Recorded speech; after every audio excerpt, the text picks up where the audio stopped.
అస్మద్గురుభ్యో నమః. మనము పోతన గారు రచించిన శ్రీమద్ భాగవతంలోని 6వ అధ్యాయంలో 6వ స్కందము 8వ అధ్యాయంలోని నారాయణ కవచం గురించి తెలుసుకుంటూ ఉన్నాం. వాటిలో భాగంగా మొట్టమొదట పరీక్షిత్ మహారాజు శ్రీ సుఖదేవులను ప్రశ్నించారు. నారాయణ కవచం యొక్క విశేషం ఏమిటి? ఇంద్రుడు ఏ విధంగా వృతాసురుని సంహరించి స్వర్గాధిపత్యమును గ్రహించాడు అని ప్రశ్నిస్తే సుఖదేవ మహర్షి చెప్పారు. దేవ పురోహితుడైన విశ్వరూపుని యొక్క అనుగ్రహంతో ఇంద్రుడు నారాయణ కవచమును పఠించి తద్వారా వృతాసురుని సంహరించి స్వర్గలోకాధిపత్యమును అధిష్ఠించెను అని చెప్పాను. ఇక విశ్వరూపుడు ఇంద్రునికి నారాయణ మంత్రమును నారాయణ కవచమును ఉపదేశించే ముందు కొన్ని సూచనలను ఇచ్చాను. ఏమిటి? అది బాహ్య శౌచము, అంతఃశౌచము పాటించమన్నాడు.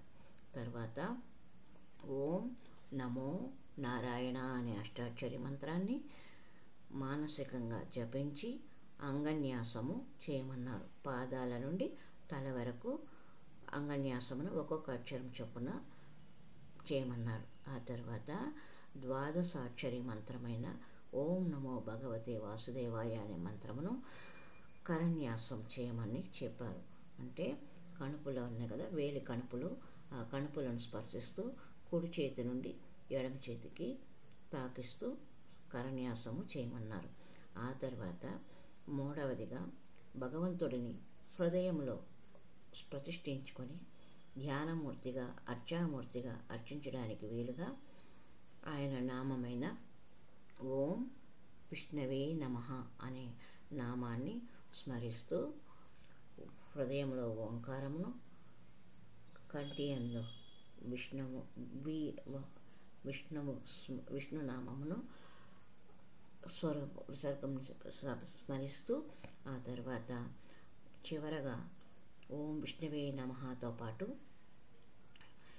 ఓం నమః అస్రాయ ఫట్ అనే మంత్రంతో రెండు చేతులను జోడించి ఓం విష్ణవే నమః అస్రాయ ఫట్ అని చెప్పి చేతులతో భగవంతుని హృదయ పద్మమునందు ప్రతిష్ఠించుకొని బంధించి మానసికంగా జపం చేయమని ఉపదేశించాడు.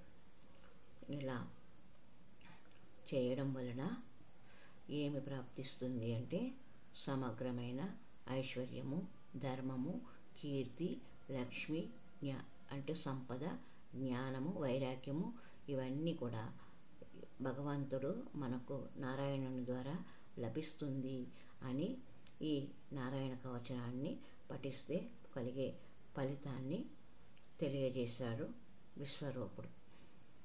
నారాయణ కవచము మనలను ఎన్ని విధాలుగా రక్షిస్తుందనే విషయాన్ని తెలుసుకునే ప్రయత్నము చేద్దాం. హరి ఓం తత్సత్. ఓం హరిర్దద్యాన్ మమ సర్వరక్షాం న్యస్తాంగ్రీ పద్మః పతగేంద్ర పృష్ఠే ధరారి చర్మాసి గదేషు చాప పాసాన్ దదానోష్ట గుణాష్ట బాహుః. ఓం హరిర్దద్యాస్మ సర్వరక్షాం న్యస్తాంగ్రీ పద్మః పతంగేంద్ర పృష్ఠే ధరారి చర్మాసి గదేషు చాప పాసాన్ దదానోస్పష్ట గుణోస్పష్ట బాహుః.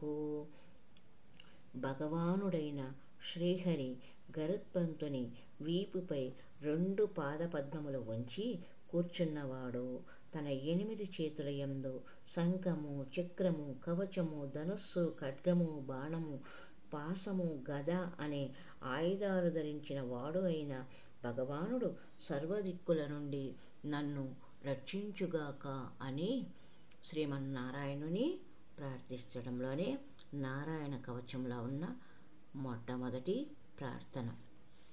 హరి ఓం తత్సత్.